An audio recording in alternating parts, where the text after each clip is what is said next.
Hey, welcome to the channel. Today I'm about to do a reaction on Seththeprogrammer, Kratos versus Thanos.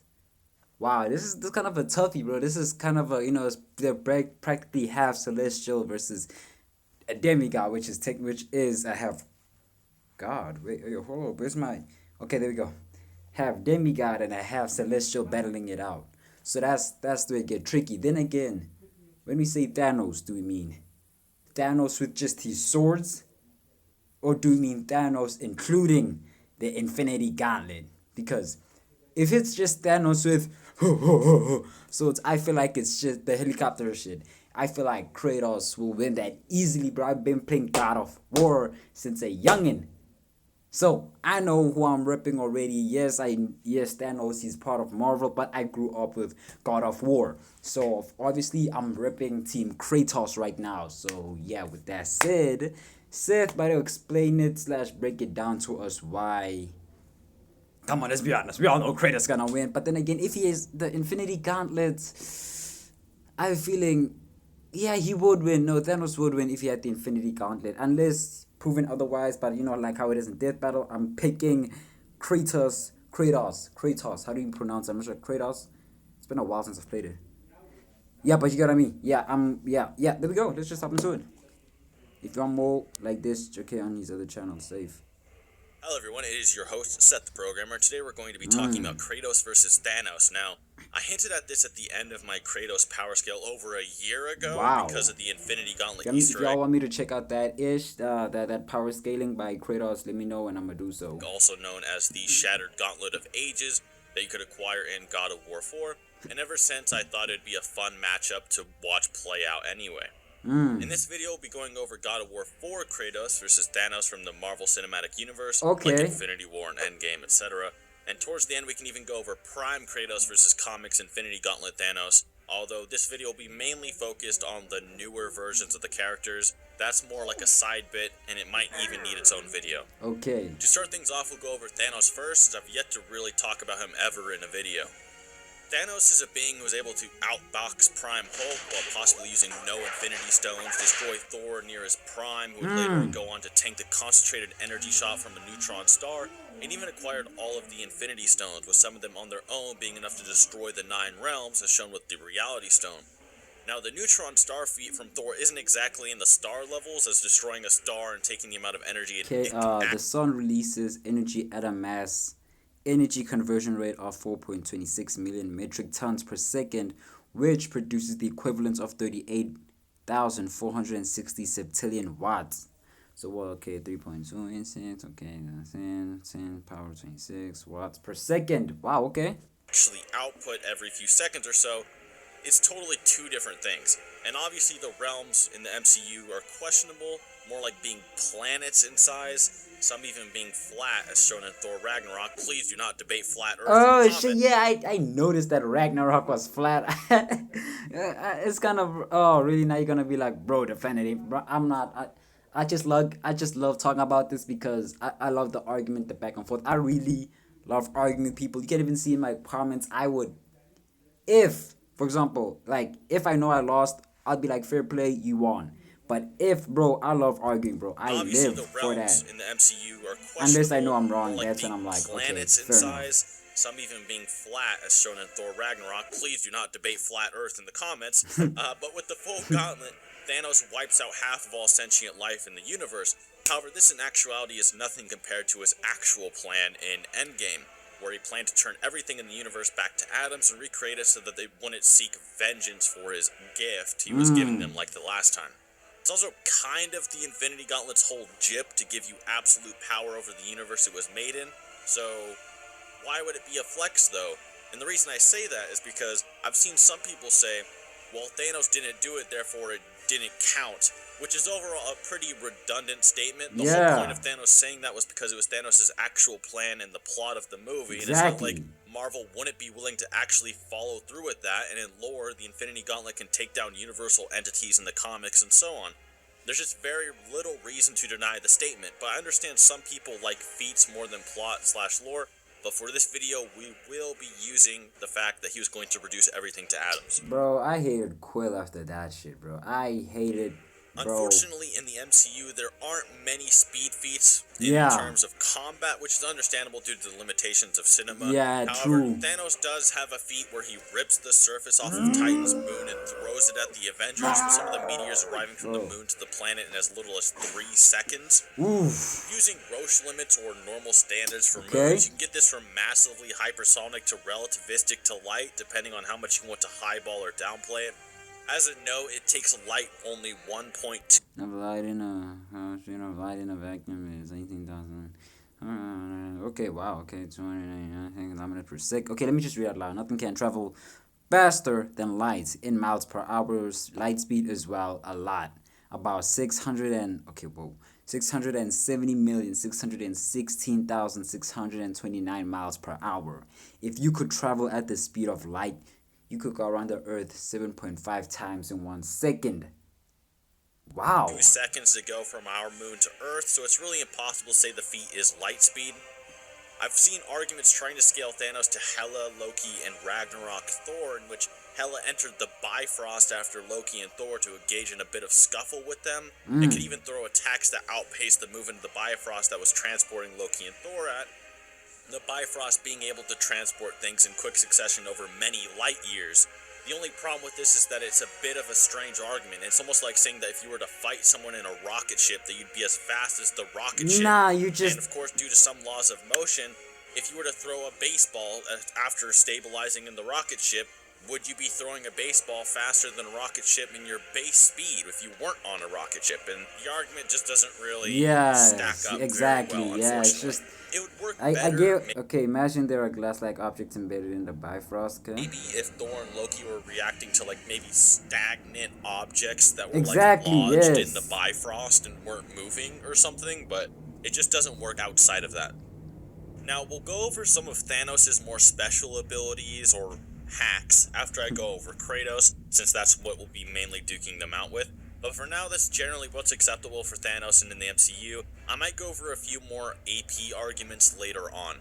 Now, we'll move on to Kratos, and one of the more important things to go over for Kratos before anything else, I would bring up what constitutes valid Word of God statements to preempt anyone who makes that question. This is a Facebook conversation here with Stig. Hold up. Hello, Stig. I followed Santa Monica's efforts on God of War for a whole, and I'm a huge fan. Would you mind answering a few questions of mine if you have the time, I'm assuming. Thanks. I meant time there, sorry. Sure, I wouldn't mind. It's been a while. Anything for a fan. Okay. My first My first question concerns the development team. Was there a hierarchy, I get what it is, hierarchy in place when the games are being created, such as directors first, then writers, then producers, when it came to who had a say on how things should go, okay? That's it for now. Kinda, but I wouldn't say hierarchy. The writers I worked on with 3, like Marianne, I don't know, and Ariel took suggestions directly from anyone else. In the end, the studio had to oversee the major bits, but I'd easily say that everyone had a say in what went into the games in the end, and it also depends on what we're talking about.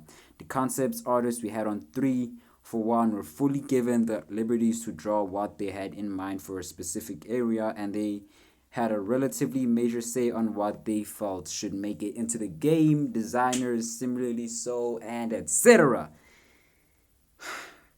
I thought this was going to be a debate or some shit, but who was the creative director of God of War 3 and the art director of God of War 2. I'm not reading this.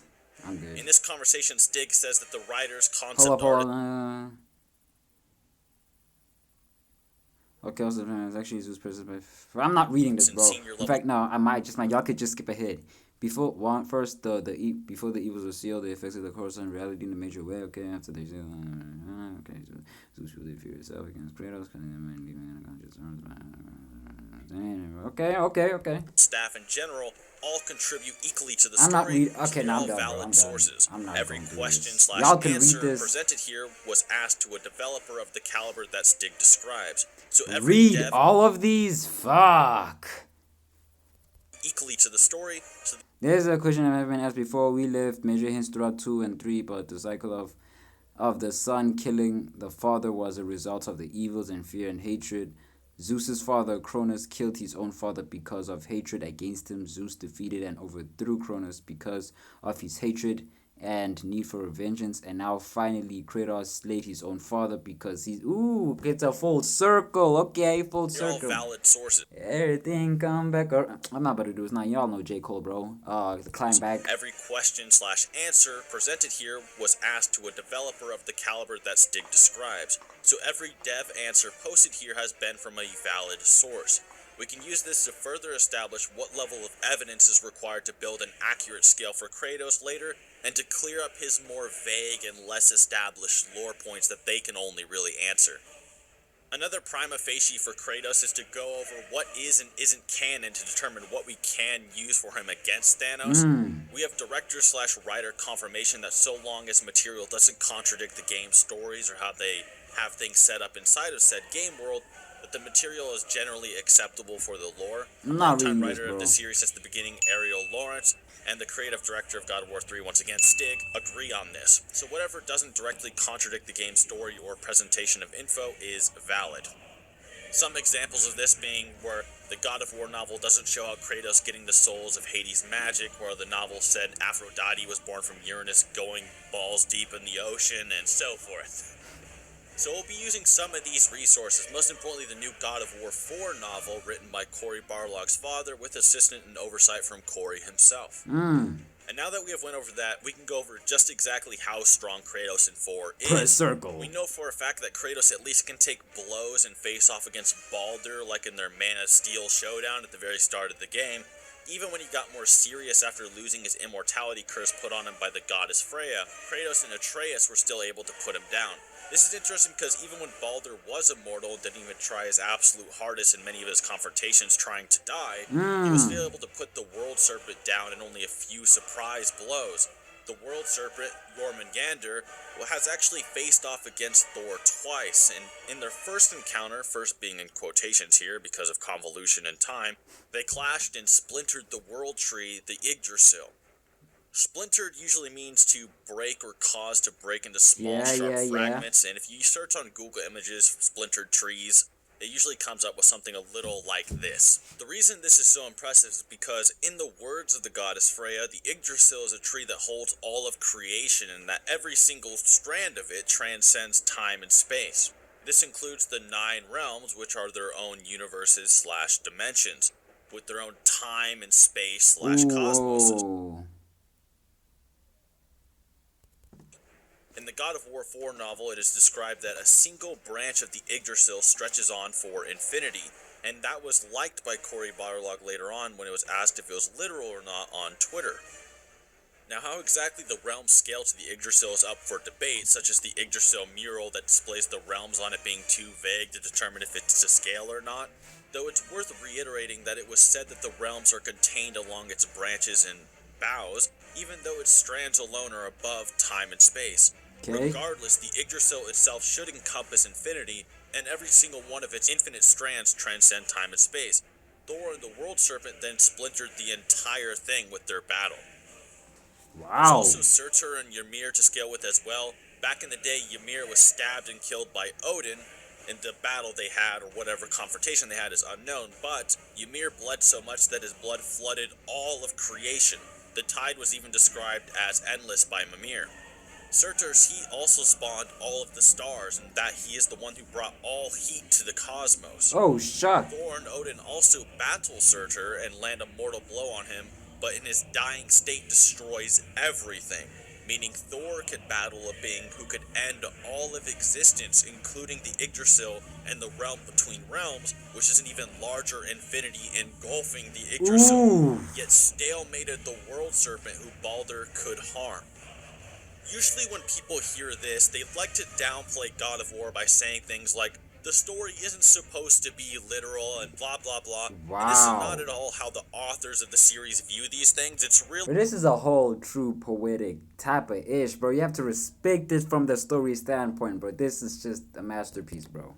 Just kind of downplaying fans that see these things, not the actual writers. The writers tend to agree that it's literal. God of War is supposed to be a literal representation of these human myths that we have. Matt Sophos, the lead writer of God of War 4, has answered questions about this matter and states that while man's history marches along linearly, all of its myths and interpretations are equally valid. But I think I'd rather have Cory Barlog, the creative director of God of War 2 and 4, explain it himself. So is this a continuation of the Kratos we've already played as, or is this a new incarnation? Are you talking about that yet? Continuation. Okay. So it is like the way I kind of see the mythologies is kind of like that Hubble telescope image of all of the galaxies. The right? ultra deep field. Yeah. So that image shows the universe with all of its individual galaxies. Each galaxy is kind of like a representation of a mythology, and sort of wrap that around the Earth. And at any given moment, all of these mythological belief systems existed. They all deal with a creation myth around their region. It's just separated by geography. So that while the height of some of these mythological beliefs are at different time periods, a lot of them kind of align with a single point in time. Now, in terms of speed, Kratos in 4, while out of shape, should still be quantifiably similar in speed to God of War 3 Kratos. Okay. And even without that, he scales to the Valkyries, who can fly between realms with just sheer movement speed.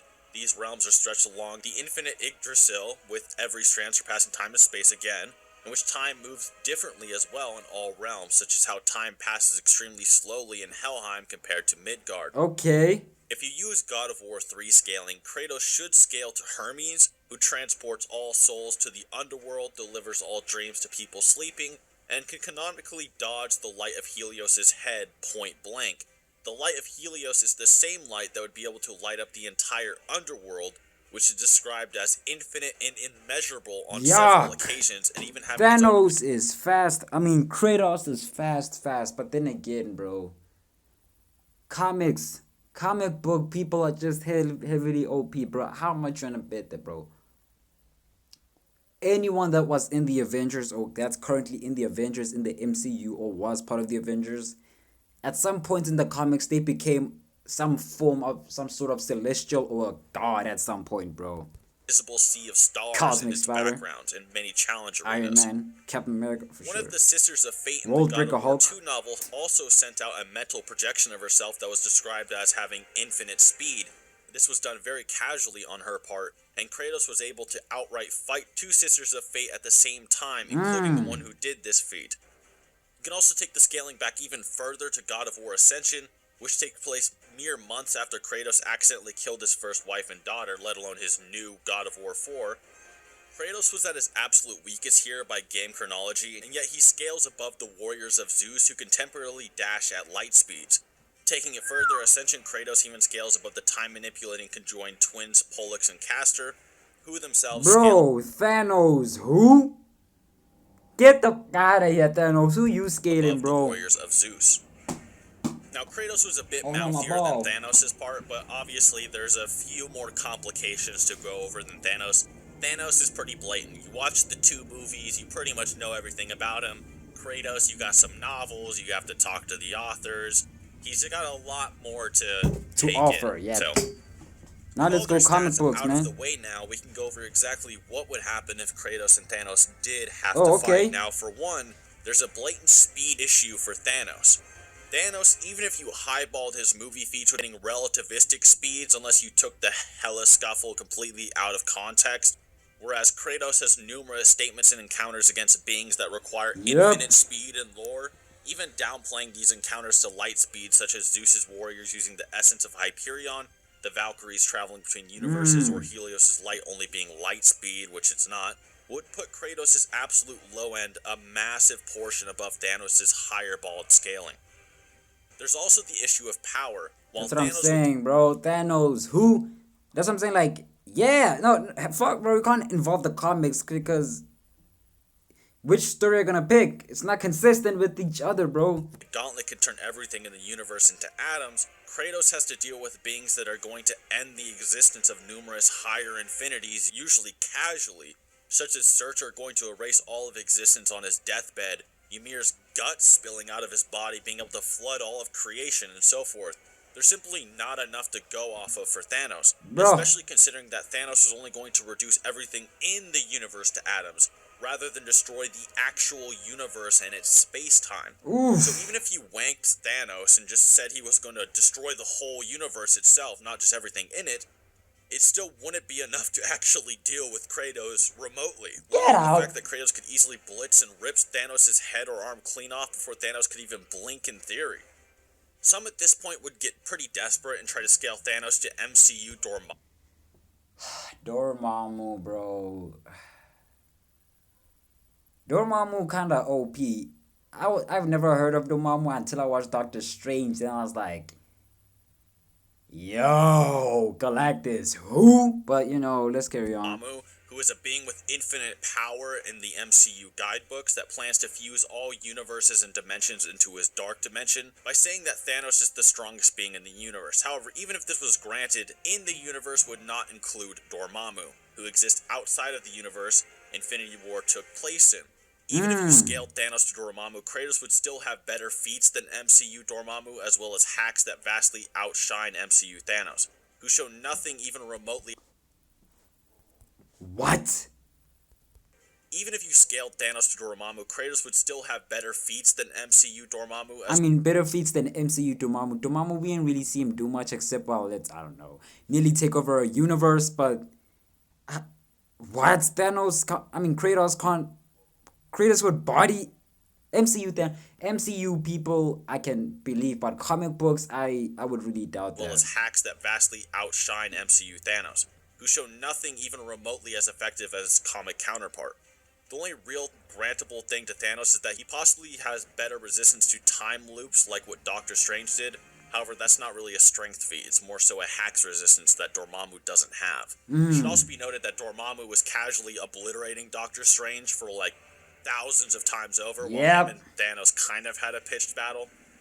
When it comes to hacks, there's not really a hack Thanos has that could work either. Even if Kratos was cocky and let Thanos try something, we know that Kratos is immune to time stops and manipulation, that he fights numerous opponents that can rip souls out of bodies and manipulate them, and he has resistance to even transmutation, such as when he's able to return from his entire body, insides included, turning to stone, as well as mental resistances, such as when he fights numerous sirens that can cast illusions on men.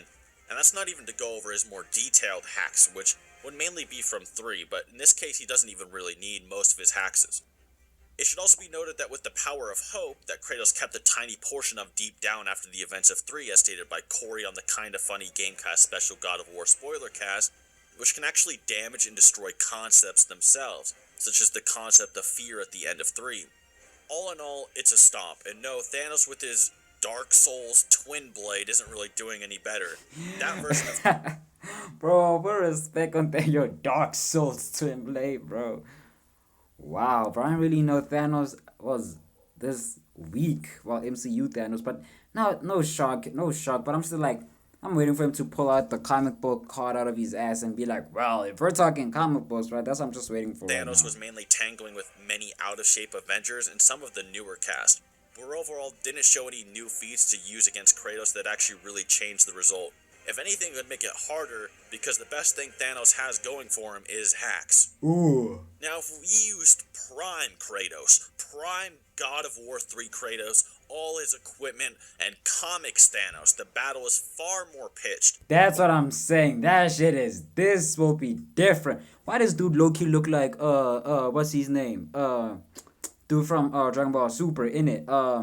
Topo. Why he said, bro, look like Topo in the face? Look at you, bro. Gremlin head ass, bro. Fake thing looking ass. Fake ass swamp thing. Bitch ass. Trying to be Hulk. Oh, wait, no, wait. That is Hulk. You're Thanos' Far more hacks and hacks resistances. You have the amped death Thanos. Thanos is going to have good feats against powerful M-bodies such as Eternity and Death and so forth.